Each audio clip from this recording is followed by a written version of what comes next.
Na semana passada, a morte de um menino de 2 anos que contraiu um tipo raro de meningite assustou muita gente. De acordo com a Fundação de Vigilância em Saúde, esse ano mais de 100 pessoas contraíram a doença aqui em Manaus. Com alguns cuidados, é possível evitar que a meningite chegue num estágio mais crítico. Você sabe o que é meningite? Não, Nunca ouviu falar? também não. Sabe o que é meningite? Não, Nunca ouviu falar? não. A senhora sabe os tipos de meningite que tem? Não, A senhora sabe o que é meningite? sei. O sistema nervoso central é uma estrutura que tem uma responsabilidade enorme. Afinal, é ele que comanda todas as atividades do nosso corpo. Por ser tão importante, é preciso protegê-lo. E quem garante a defesa são as 3 membranas conhecidas como meninges. Mas, eventualmente, bactérias, vírus ou fungos podem atingi-las causando uma inflamação. Essa é a meningite. A depender do micro-organismo que causou a meningite, a gente pode dizer que é uma meningite viral, é uma meningite bacteriana, uma meningite fúngica. Para as meningites bacterianas e virais, o quadro progride muito rápido. Então, entre o aparecimento dos primeiros sintomas, que podem ser só vômitos com febre, até o desfecho não agradável, como o óbito, a gente pode ter um intervalo de 2, 3 dias. Embora os sintomas sejam parecidos em todos os tipos, a meningite mais preocupante é causada pela bactéria Haemophilus influenza tipo B, que levou à morte de uma criança de 2 anos e 9 meses na última sexta-feira em Manaus. A Fundação de Vigilância em Saúde chegou a notificar 115 casos no Amazonas só este ano, com 28 mortes. A transmissão, segundo esta infectologista, pode acontecer pelo convívio próximo com pessoas infectadas. É importante dizer que as meningites mais graves, de maior potencial letal, graças a Deus se desenvolveu vacina contra elas e essas vacinas estão no calendário regular das crianças. A detecção do agente infeccioso pode ser feita através de um exame que analisa o líquido que recobre as meninges extraído da espinha. Só assim é possível direcionar o tratamento. Se for uma bactéria, o antibiótico deve ser logo introduzido. Se for um vírus, é preciso agir rápido com cuidados prescritos pelos médicos. As UBSs possuem vacinas para meningite C. Nas clínicas particulares, é possível encontrar outros tipos. Mas o tratamento é pago e nem todo mundo tem condição financeira para isso. Na clínica particular, você tem a tipo B, tá? E a última que foi lançada, que é a CWY. Em termos de valores, a B está na faixa de R$700 e a CWY na faixa de 350. O grande problema é que, mesmo as pessoas que podem fazer, atrasam muito a vacinação, entendeu? Então, se tocam de atualizar as carteiras de vacinação quando acontece uma tragédia como essa. É muito importante que os pais os cuidadores sejam capazes de perceber aquela criança que tem um quadro de vômito repetido, que está se agravando com o comprometimento do estado geral e que tem uma febre persistente, e que essas crianças precisam chegar o mais rápido possível no serviço de saúde. Mas infelizmente não foi isso que aconteceu com o menino Vicente, que morreu com meningite na quinta-feira. A nossa equipe conversou com a mãe dele para entender o que houve no dia do atendimento. Ela disse que procurou a unidade de tratamento logo que a febre começou a aparecer. A criança passou por 6 médicos diferentes e nenhum identificou a doença. Hoje, a família faz um alerta para os pais. Eu estou aqui com a Luana, ela é a mãe do Vicente, que na última quinta-feira morreu aqui em Manaus com a meningite rara. Mas antes desse quadro se agravar, ela percebeu a febre do filho no domingo da semana passada. Procurou na segunda imediatamente o hospital, mas foi mandada para casa dizendo que não era nada, né? Exatamente. Levei ele no pronto-socorro da Unimed, na Constantino Neri.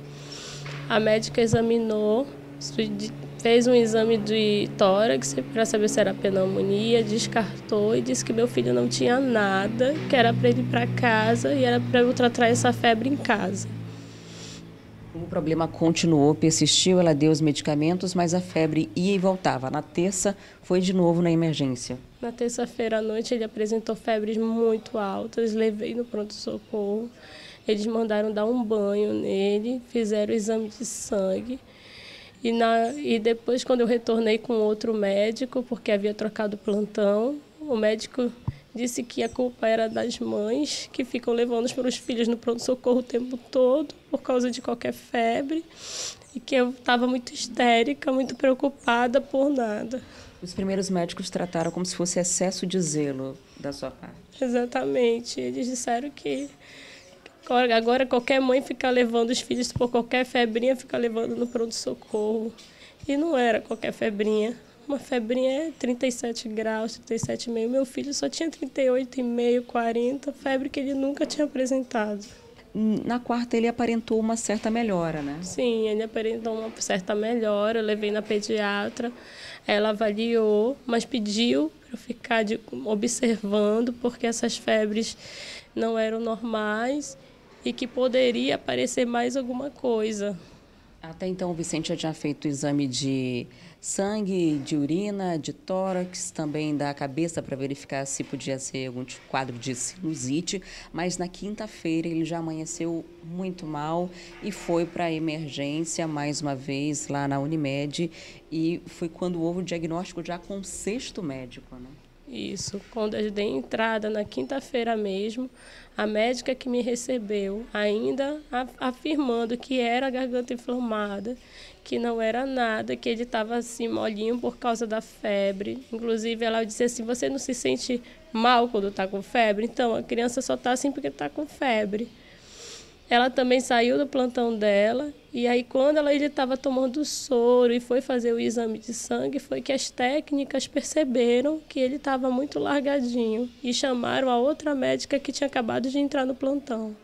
Essa médica, quando chegou no leito dele, a primeira coisa que ela fez foi o exame de nuca, e que já estava muito rígido, e ela pediu isolamento imediatamente. Do momento que ele entrou na UTI, que foi mais ou menos 5 horas da tarde, até o horário do óbito, que foi às 23h58, ele teve de 8 a 9 paradas cardíacas. O que mais me surpreende é que nenhum dos médicos que atenderam antes fizeram o exame de nuca rígida. Nenhum deles fizeram. É um alerta que eu quero fazer para as mães, para que elas insistam, não saiam do pronto-socorro sem um laudo, sem saber o que seu filho tem, porque nenhuma febre é normal. Diante dessa situação, o que você pretende fazer agora, Luana, em relação ao hospital? Nós solicitamos formalmente da Unimed os prontuários do meu filho. Eles não nos deram, eu não sei porquê, sem justificativa nenhuma. Eles disseram que precisam de 10 dias para dar, e eu não entendo porque os prontuários estão prontos, foram feitos na hora. E eu não sei, a gente está verificando ainda o que vai fazer. Você acredita que houve negligência? Acredito. Porque um simples teste poderia ter verificado isso. Em nota, a Unimed Manaus disse que os sintomas do menino Vicente foram compatíveis com a gravidade da meningite. A nota esclarece que a doença pode apresentar sintomas semelhantes a um quadro de virose. Por isso, pode ter uma evolução rápida e grave com um alto índice de morte. A Unimed Manaus diz ainda que está prestando assistência à família. Já o Conselho Regional de Medicina disse que tomou conhecimento do caso pela mídia e que pretende abrir uma sindicância para apurar os fatos. Está aberta a temporada de matrículas escolares. Nesta época, muitos colégios e faculdades costumam reajustar o preço das mensalidades e negociar as dívidas atrasadas. E para que você não seja vítima de um aumento e de cobranças abusivas, a gente foi ouvir quem entende do assunto. Com a crise financeira, muitas escolas têm feito promoções e negociado dívidas. Retirando juros, multas, parcelando, fazendo permuta também e facilitando para o nosso cliente para que ele consiga pagar as mensalidades. Quando o assunto é reajuste da mensalidade, os pais ou responsáveis devem ficar bastante atentos. Geralmente, no ato da matrícula, eles assinam um contrato como esse. E a primeira dica é ler atentamente todos os itens. O serviço educacional é uma outorga de crédito cobrada em forma de anuidade. Os valores são parcelados mensalmente e aumentos de um ano para o outro precisam ser justificados. A secretária do Procon Amazonas explica que tudo deve estar descrito no contrato. E o percentual de reajuste deve ser comparado à planilha de custos do estabelecimento de ensino. O que acontece? Muitos aumentos são dados sem a devida justificação. Então, o estabelecimento de ensino, ele vai dar o reajuste, mas ele tem que justificar em que circunstâncias foi dado esse reajuste. Qual a implementação que foi feita para que se efetivou esse reajuste. Então, é isso, daí a observância dos pais junto ao devido contrato. Em caso de dúvidas ou irregularidades, o Procon deve ser acionado. Roseli também alerta, nem sempre o melhor preço é o que mais compensa. Não adianta você ter um preço bem abaixo do mercado e em detrimento da falta de segurança, da falta de higiene. Então eu digo sempre que o consumidor, no caso principalmente do estabelecimento de ensino, porque é o teu filho que vai ficar ali. Então grande parte do dia, seu filho vai ficar ali naquele estabelecimento de ensino, naquele colégio, naquela escola. Então convém aliar o preço justo à qualidade de serviço. A Justiça do Amazonas deu um prazo de até 8 dias para os auditores fiscais liberarem as cargas paradas nos portos por conta da greve da categoria, que já dura quase um mês. A decisão atende ao Centro da Indústria do Estado do Amazonas, que alegou impactos na economia do estado. O advogado do Centro da Indústria do Estado do Amazonas explica que a ação levou em conta os prejuízos depois da greve. Em média, cada dia com a mercadoria retida nos portos e aeroportos do estado custou mais de 190 milhões de reais para as empresas. Com a decisão da Justiça expedida na última sexta-feira, os auditores da Receita Federal do Porto de Manaus e do Aeroporto Eduardo Gomes têm até 8 dias úteis para liberarem toda a carga retida. Com essa greve, muitas empresas que estão trazendo mercadoria, trazendo insumos para Manaus, estão com a documentação correta a ponto de ser liberado e mesmo assim está levando um tempo muito grande para ser liberado. Para você ter uma ideia, tem declarações de importações que estão paralisadas há mais de 60 dias. E isso traz como consequência a paralisação da indústria, das linhas de montagem, acarretando um enorme prejuízo para toda a economia do Amazonas. A greve já dura quase um mês em todo o país. A categoria protesta contra um projeto de lei que tramita no Congresso Nacional. A proposta dá direito aos funcionários da Receita Federal com nível técnico a terem as mesmas atribuições que os auditores fiscais.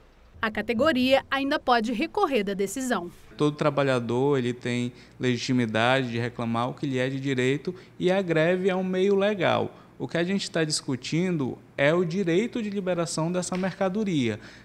Se a mercadoria, a carga, os insumos chegaram, estão com todas as documentações de forma legal, elas devem ser liberadas sob pena de prejudicar o direito tanto da indústria quanto de toda a população amazonense que sofre o reflexo da paralisação do Distrito Industrial de Manaus.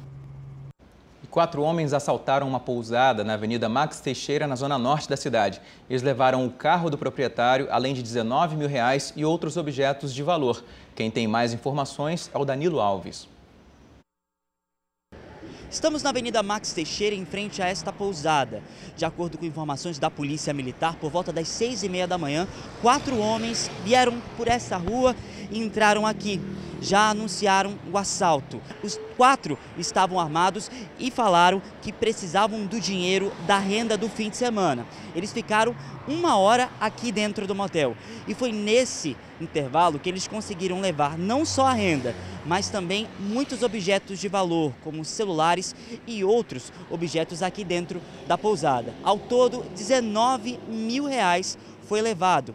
Eles acabaram fugindo aqui com o carro do proprietário do motel. E foi encontrado só horas depois esse carro. O caso foi registrado no 6º Distrito Integrado de Polícia e encaminhado até a delegacia especializada em roubos, furtos e defraudações.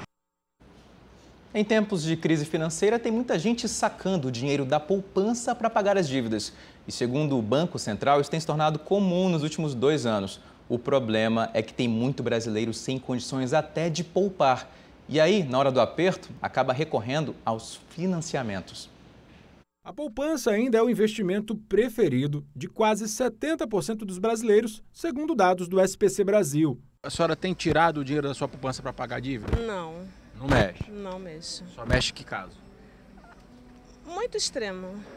O investimento, apesar de gerar pouca rentabilidade, é o mais procurado por ser mais seguro, não incidir no imposto de renda e por poder ser sacado a qualquer momento. Para os trabalhadores, no caso, da classe, digamos assim, classe C e D, com uma renda muito baixa, a poupança continua sendo o melhor investimento. Para trabalhadores da classe B e classe A, realmente, os investimentos melhores continuam sendo os da Bolsa de Valores, Tesouro Direto. Mas para muitas pessoas está ficando difícil poupar, principalmente porque o dinheiro só tem dado para pagar as contas. Como é que eu vou investir se não tem, né? Dá para comer o do dia a dia. Não dá para investir. Não dá para investir. E quem ainda tem dinheiro na poupança tem usado a renda para pagar as dívidas. Pelo menos é o que tem apontado dados do Banco Central. Só nos 10 primeiros meses do ano, as retiradas da poupança superaram os depósitos em mais de 53 bilhões de reais. Ano passado, isso foi ainda pior. Chegou a mais de 57 bilhões. Juros altos em 14%, inflação e desemprego, atividade industrial desacelerando, está fazendo as pessoas tentarem fugirem um pouco de empréstimo, de juros altos e recorrer às suas reservas. Daqui a pouco a gente mostra para você um modelo de sapato todo feito com materiais recicláveis. Sola, tecido, palmilha, tudo feito com produtos que iriam parar no lixo. E ainda, nesse fim de semana, teve a Meia Maratona Jovem Pan. Mais de 2.000 atletas percorreram os principais pontos turísticos de Manaus. É só um instante.